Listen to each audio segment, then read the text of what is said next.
How good are you at knowing when someone's lying to you? Have some people on this planet really encountered aliens? Well, in this video, I'm going to try to answer both those questions by looking at some testimonials of people who claim to have seen aliens, and I'm going to put you to the test and see if you can catch signs of deception and see who's being truthful and who's being dishonest. So a couple of months ago, Netflix relaunched the series Unsolved Mysteries, which was one of my favorite things to watch when I was younger, and every episode is one case that's just really strange and that has never actually been solved. It's a great show. I highly recommend you guys watch it. And in the 5th episode of the 1st season, they talked about a small town where a lot of the citizens witnessed on the same night at the same time what they're describing to be a spaceship. And in this video, we're gonna look at 2 of the people who are in that video, their testimonials, their body language, the way they tell the story, and I'm gonna show you exactly what to look for. But before we do that, before I give you my opinion, I'm gonna give you short clips from both these individuals, and I want you to form an opinion. Do you think both these people are being truthful? Are they both being deceptive? Is one being deceptive? Is one being truthful? I want you to form an opinion, and then I'm gonna show you exactly what I look for. Off to my left, there was a rock, and there was a path, and we were right on the path here, and the rock was just off to my left. And as I turned slowly, I turned, and a UFO dropped right out of the sky right in front of me. And a beam came on me. And as the light was on me, my hands jerked back like this, and it's like air got sucked out of me. And in a blink, in a flash, I was gone. The next thing I know, I'm being laid down at the other end of the property over here. And you can describe it as if you laid down a baby onto the ground, just like that. I will never, if I get Alzheimer's, the one thing that'll stick in my mind, what happened. I can't tell you whether it was bronze or whether it was silver, whether it was gold. And I couldn't see the end of it from the right or from the left. It was immense, and it was tall, but the bottom part, I didn't see windows, I didn't see any, and most of all, there was no noise. So let me know in the comments. You might need to pause this video to go tell me first impression. What do you think? Do you think we just got 2 truthful stories? Is there one that you believe more than the other? I would love to know what your first impressions are, so make sure you tell me in the comments. But here is my opinion. I believe that one of these people is conveying truths and telling us exactly what they witnessed. And I believe the other one, at the very least, is embellishing. I don't know if it's full-on deception. It's very hard for me to tell you. It's all made up. We can almost never be that certain. But I believe that one of these 2 individuals is at the very least very much embellishing their story. And here's who's who. Drum roll, please. I believe that the gentleman, the guy, is very much embellishing his story. And I'm going to tell you exactly why. I'm going to tell you which elements of his story are red flags to me and why I believe that the lady is being almost entirely truthful. I actually want to start with her. And the first time we ever see her on the show, she's not talking about her own story. She's talking about what her children saw when they were playing. And there's some really, really great body language stuff here, not just for lie detection, but to know what someone is feeling. Let's take a look. This is where they were wrestling. And they looked up and they saw it and ran into their grandmother, who was babysitting for my 2 younger ones. And she didn't believe them. And she said not to tell me because she didn't want to upset me. First of all, she's talking about how her kids were playing and then they saw it. And in that moment, we see her head goes back a little, her eyes open up, and she pauses for a moment. The image of whatever this was is still affecting her. She's not over dramatizing like they saw it. She was like, they saw it, and it's still affecting her a little. It's still shocking her a little. She says her kids were playing with their grandmother. Now think about that. Her children's grandmother is one of 2 people. It's either her own mother or it's her husband's mother. But she's not saying my mother. She's not saying my mother-in-law. She's saying their grandmother. This is called psychological distancing. She's putting a distance there between herself and their grandmother. Then we see a lot of really interesting data points when she says she didn't believe them and she said not to tell me. First of all, we see lip compression. Then we see a slow blink, And most importantly, we see digital flexion. This is a woman who's talking a lot with her hands like this, open gestures with her hand throughout the entire episode. Sometimes she points, but a lot of this, and here we're seeing her hands come in. She didn't believe them. When our fingers go inwards, this is an indication of stress or anger. She's literally making a fist. She doesn't like this idea. Lip compression means we're holding back an opinion. There's something we want to say, but we're not saying it. And slow blink is, typically we slow blink when there's something we're having a hard time with. We don't want to see it. We're not happy with this image. So all these things, she didn't believe them. Pause, digital flexion. Then she says, and she said not to tell me, and she almost spits that out. Go back and listen to it. She told them not to tell me, like of all people, me. Like she's spitting that out. She's not happy about this. And again, we get a slow blink as her head turns, and you can almost tell that she's rolling her eyes under her closed eyes. So she is not happy about this, and I think that also explains why there's this psychological distancing. Now, I don't have any evidence of this because obviously I don't know this woman, but I'm willing to bet that their grandmother is not her mother, it's her spouse's or her husband's mother, and I'm willing to bet that they butt heads quite a bit, that they don't necessarily get along, because we almost hear that resentment in the voice. She didn't like the fact that she told the kids not to tell her, and to me the most important thing is their grandmother. Now we're going to move on to the actual alien encounters, and I'm going to give you guys some great tips on how to know if someone's being truthful or if they're making up a story. But before we do that, guys, do me a huge favor, hit that subscribe button, turn those notifications on for more amazing psychology content. We were driving down and I saw a lot of lights and I said, there must have been an accident. There must be a lot of police cars up there.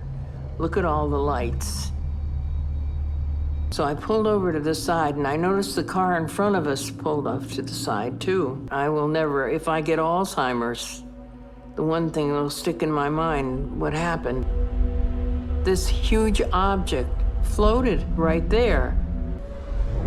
I can't tell you whether it was bronze or whether it was silver, whether it was gold. The bottom part, I didn't see windows, I didn't see any, and most of all, there was no noise. There was no motor, there was nothing, it just was there. Okay, so I feel like I should tell you guys this right now before we continue.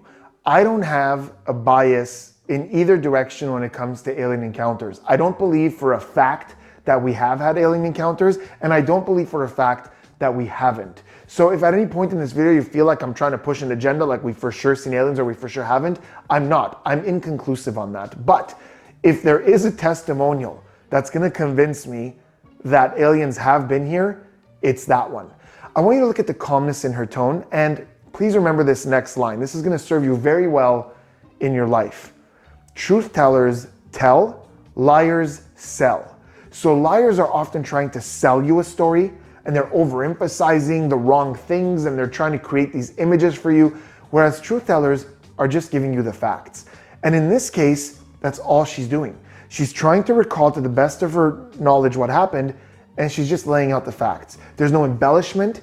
Also, look at her illustrators. Illustrators are gestures that we use to emphasize points, and usually they're very well synced with, I saw this, I looked there, and with her, they're very well synced. She's saying, I saw this, it was like this, and she's not consciously making these gestures to try to sell something to you. It's just helping her illustrate her point. Her blink rate is pretty high. She's blinking a lot, but that could just be the stress of being on TV or the stress of recollecting something stressful. But I'm really not seeing that many other signs of deception here. She's telling a story. The other thing she really has going for her here is she's not in any way ashamed to admit what she doesn't know. So she's like, I don't know if it was gold or silver. And she's saying, I couldn't see the end of it. Usually liars are gonna stay away from telling you things that they don't know or they're not sure of, because they fear that it makes them come off as untruthful, like they're not informed, they don't know the whole story. But to her, she really doesn't care if you feel like she doesn't have all the answers. This is her truth. Finally, let's look at story structure, which is one of my favorite things in lie detection. Now, in my last lie detection video, where I broke down real footage of someone who was being deceptive, I told you guys how truth tellers and liars structure their story. I went into a lot of depth with that, and I encourage you guys to go watch that video. I will leave a link in the description and above where you guys can go find that video and learn about how liars formulate their story. In her case, she had a very quick prologue. She said, I was driving up, I saw the lights, that was it, just a bit of context. And then she goes immediately into what these lights were, and she pulled over and she came out and she goes right into the meat of the story and gives us a lot of detail and emotion in that story.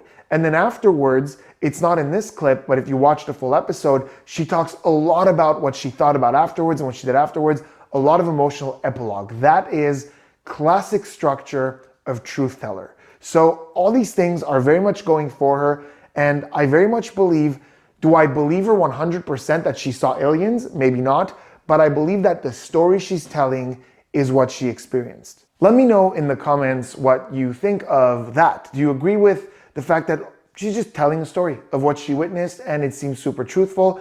Or is there something that she said or that you heard or that you saw that makes you feel like, oh, maybe I'm not so sure about that? Would love to hear your feedback. Let me know in the comments. Now let's move on to the other guy, which for me is a whole different story with a lot of red flags, and I'm gonna tell you exactly what they are. I remember exactly where I was. I was doing artwork, coloring. My medium back then was Crayola. I'd always go next door to the Shaws, and Debbie, who was Jane's sister, would always, instruct me how to stay in the lines and all that stuff. Before I know it, was getting a little later, and after I did the coloring, I walked over to this window, and this voice told me, you need to go home now. I could just feel this energy that was inside me that was like fear from the mental telepathy that I just experienced, and my whole desire just to get from this point here to my house. Off to my left, there was a rock, and there was a path, and we were right on the path here, and the rock was just off to my left. And as I turned slowly, I turned, and a UFO dropped right out of the sky right in front of me. And a beam came on me. And as the light was on me, my hands jerked back like this, and it's like air got sucked out of me. And in a blink, in a flash, I was gone. The next thing I know, I'm being laid down at the other end of the property over here. And you can describe it as if you laid down a baby onto the ground. Just like that. The beam's holding me on the ground. And then mental telepathy said, I'll be done in a minute. And in a minute, the light beam went off. I rolled just slightly to my right. I stood up like this. I looked up, I turned around. Okay, so let's look at the story structure first, because again, I talk a lot about story structure. Look how much time he spends leading up to the event. So he says, I was over there coloring. Crayola was my medium at the time.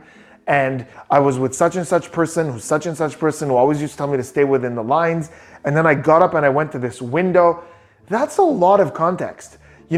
Again, remember, truth tellers give you a very quick prologue and then get to the main event. He's spending a lot of time getting us to the important thing, which is the alien invasion.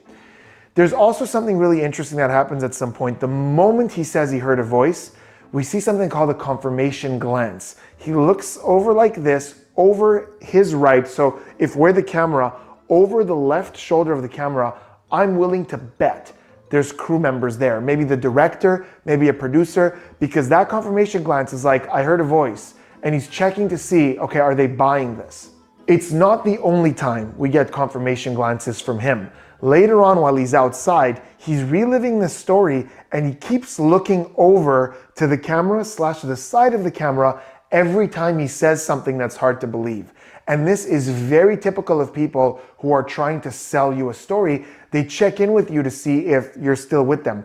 Notice the lady very rarely did that. She was describing her thing. She was down here. Every now and then she'd look up to really maintain eye contact and tell you this thing. But there was rarely these little looks over to be like, okay, are they buying this? He had a lot of those. Another thing is this. Notice how much he's trying to sell this. If I'm telling you a story and I'm just telling it, not selling it, I don't need to over dramatize and be like, some would describe it as putting a baby on the floor and then get on the floor to we know what getting on the floor looks like. But I feel like he's really trying to sell this. And again, not just here, but throughout the whole thing, look at those illustrators. With the lady earlier, as she talked, she was illustrating, he often says, I was on the floor, then he gets on the floor. Or things like, then I got up, then he gets up. Usually when our illustrators are out of sync with what we're saying, it's our mind going, no, really show them. Like, okay, say it, then show it. And the mental telepathy told me this, and I turned like this, super dramatic. And then this beam came down and my arms kicked back like this. That's another thing. My arms kicked back like this. I turned slightly to my right like this, and then I stood up like this. That's not something that you remember. Literally think about anything that happened, an event in your life that was shocking or amazing. We don't remember what our hands did and what our legs did. That's not, your mind goes, when you see something like that, your mind goes into survival mode. It's focusing on danger assessment. It's not going to remember that my hands shot back like this. That's just not how memory works. But for me, the absolute biggest clue is what he says right at the end. Now, I normally say in my lie detection videos that you need a cluster, like you need to observe multiple signs of deception. It's very rare that I see one thing that makes me go, sorry man, not buying it. But at the end there, we got an example where one thing made me go, I just can't buy this. And in a blink, in a flash, I was gone. In a blink, in a flash, I was gone. With another confirmation glance right there at the end. But that's not the important thing. The important thing is, I was gone. No, you weren't. That's someone else's perspective. If someone else was looking at him, if I was looking at him, I would notice that he's gone. But from his perspective, from our own perspective, we're never gone. We just appear somewhere else, right? If I was in my studio right now and all of a sudden this alien ship came and I teleported to their ship, my version to you wouldn't be I was gone. It would be I was sitting in my studio and all of a sudden in a flash, I open my eyes and I'm in this vessel. And I would tell you what I saw. He's trying to sell the story to us and build an image of our head that if we were there looking at him, he was gone. But that wouldn't be his own experience. Am I saying he's totally making everything up? Not necessarily. Something unexplainable could have happened to him that day, but there's just so much going on here that to me is an outside perspective or really trying to sell that story. And this next part really just, for me, puts that nail right in that coffin because there's huge indications of more embellishment with this piece. Eventually, I had to paint it. I just had to paint as close as I could to that night. I never intended to show this painting. I never intended to tell my story. I think it was kind of therapy doing that painting for me. And I suppose I just have that there to hold fast to that night and remember, you know. So really analyze what he said there. I had to paint the closest thing to what happened that night. So listen to what he's saying about what this painting is. First, he's saying it's not for anyone else. It was for him. And he had to paint as close as what happened as a therapy for himself. But then look at the painting. That, once again, is an outside perspective. That's not what he would have experienced. If he needed to paint the closest thing to what happened that night, he would paint himself on the ground or himself with the arms up. He would paint what he saw, the light, the bottom of the vessel. If we look at this painting, first of all, we have this UFO. It's the most stereotypical UFO. If I told you to draw a UFO, that's what you would draw. Anyone would. Anyone who's never encountered a UFO, that's pretty much what we would draw.